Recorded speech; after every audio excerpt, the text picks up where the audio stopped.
Yo, YouTube, what's going on? YC Imaging here with another vlog, man. I haven't vlogged in a while, I know, but I'm back. I'm not really doing much. I haven't really been doing much of anything. That's why I haven't been vlogging, but I figured, you know what, forget it. Let me just vlog for y'all today and bring you all along with me. Personally, today is gonna probably be just me out doing 5D tests. I got the camera for a few days, so I'm just out trying to consume it as much as possible, give you all tests, my pros, my cons about it. So I guess in this episode of this vlog, I can tell you all my first initial thoughts on the camera, what I like about it, what I don't like about it, and I'll eventually have like an in-depth long video about what I think about it and like my video review of it, but I guess I can give you all my first initial reactions and thoughts about it in this video. But the first mission today is I gotta go get me an iPhone charger, and I don't support buying fake stuff at all. Always go get the quality thing for the full price, but I'm about to go get me a fake iPhone charger. It's temporary. I just need it in the car. I don't have anything, so I'm about to go do that, and then we're going ahead and do the 5D test. All right, so I'm here now. I'm about to just go through this nature trail and film a bunch of test shots on the 5D, so I guess I'm gonna take you all along with me, put my little test footage in a little box, the little picture-in-picture thing I always do for my behind the scenes so y'all can see what's going on. And I guess in the meantime, I'll just give you my pros and cons of the actual camera. So first off, first pro of the camera is the 4K on it is very sharp, which kind of surprised me. I know Canon has a thing for like muddy footage. Well, since I've been with them, I haven't used a Canon freaking camera in a long time, but the 4K is really sharp, yeah. And it's crazy, but I would say the 4K footage is better than my GH4 footage. And that's a bold statement.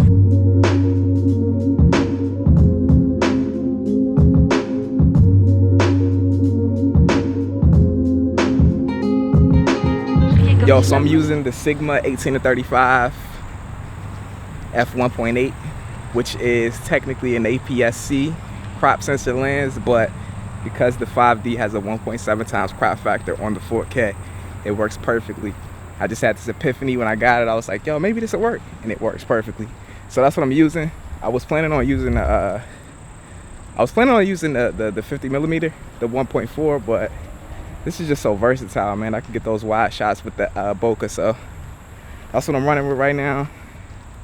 And I'm tired as fuck, and I'm just walking. I don't know why the hell I'm so winded. I just came up a hill. Fuck. Là, moi aussi, autrefois. J'ai éclaté de rire sans raison, sans penser à rien d'autre qu'à rire. Et maintenant?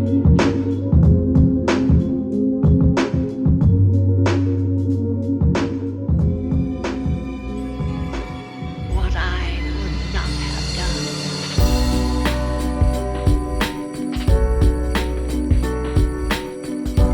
All right, while I'm looking for my next location to film, let's talk about my first con of the 5D Mark IV, and that would be the Motion JPEG 4K video codec.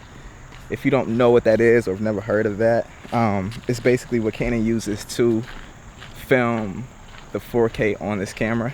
The codec, the file format that it comes in, and the file sizes on it are enormous, like unbearably enormous.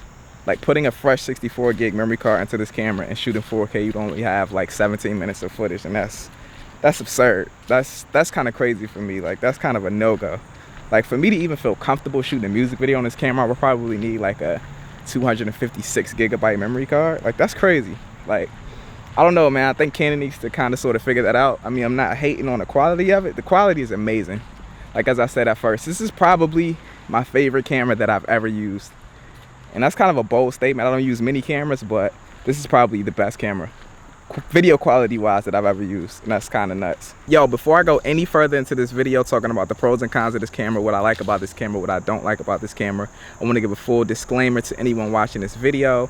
If you hear me say better or quote-unquote best camera and compare this camera to any other camera, know that of course that's my own personal preference, but the quote-unquote better or best camera is very subjective, man. There's so many different factors, and I just want you to know that the best camera for you is the camera that's best suited for what you're doing. All right, take this for instance. Some people don't care about zebras or peaking on the camera.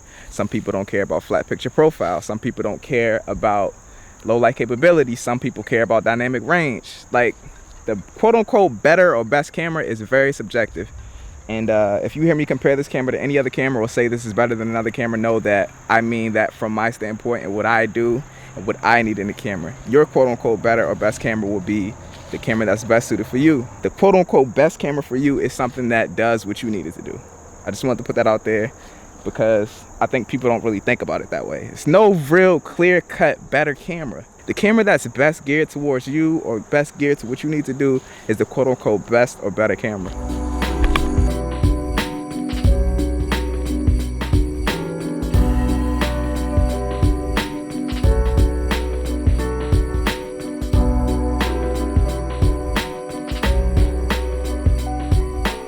Another pro about the Canon 5D Mark IV is the low light capability. I personally have a GH4 right now, and as you know, the low light on the GH4 is not the greatest in the world. It's not even that good. It's kind of bad, honestly.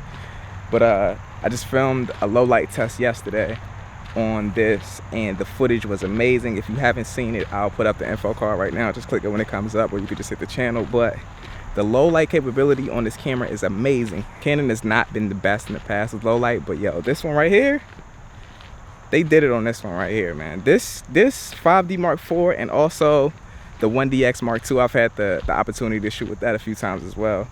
The low light on those two Canons, on these two Canons, is amazing. So that's definitely a pro for me.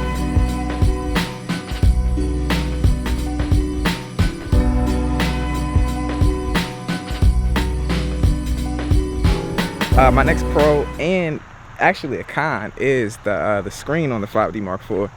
And it's an upgrade. It's touchscreen, which is amazing, which is dope.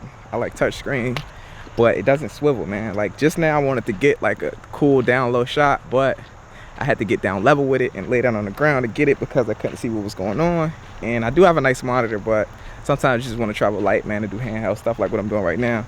And this freaking LCD monitor, I don't even know if this is LCD. This monitor, the screen on this camera, is not the best because it doesn't swivel. My next con for this camera, and this is a really big con for me, almost like a deal breaker. I'm gradually getting used to it, but this camera does not have focus peaking and zebras on it, man, and that is a complete no-go for me.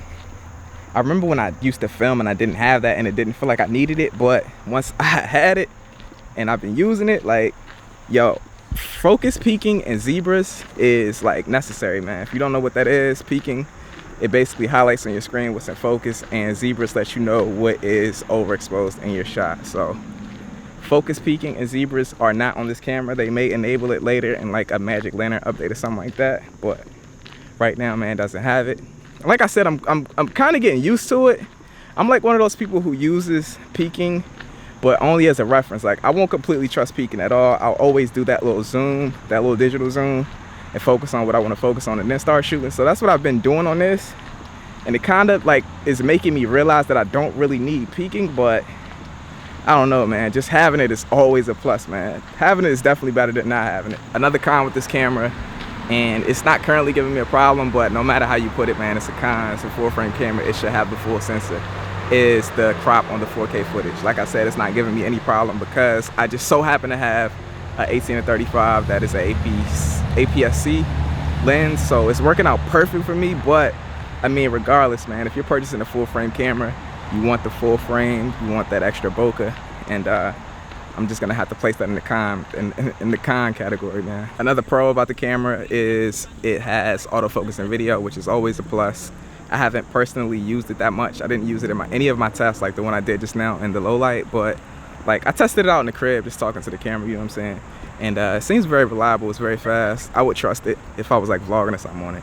I mean, I wouldn't, but it's, you know, the autofocus is really good. I like that. And the photography end of the camera is a plus as well, man.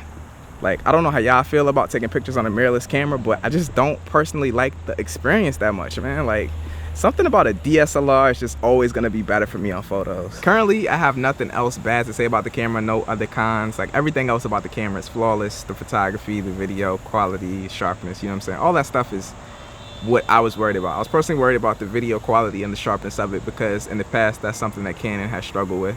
And also retaining that quality when you upload to YouTube. Like, when I used to film on Canon and I upload on music videos, it would lose almost all quality and just be completely muddy. And It seems like Canon has solved that. Early next week, I'll be giving you all like a long, in-depth video about my total review about the camera. This is just like my first initial thoughts of it. As time goes on, I'm sure I'll find something that I like about the camera more or something that I like about the camera less. So let's just let it marinate, man. Let me enjoy the camera or dislike the camera, whatever that may be in these upcoming days, and I'll get back to you with my initial thoughts on it. I know a lot of people were hating on the 4K crop, but as I said, I'm using the Sigma, so I'm getting no type of like dislike out of that. Like, it's fine right now.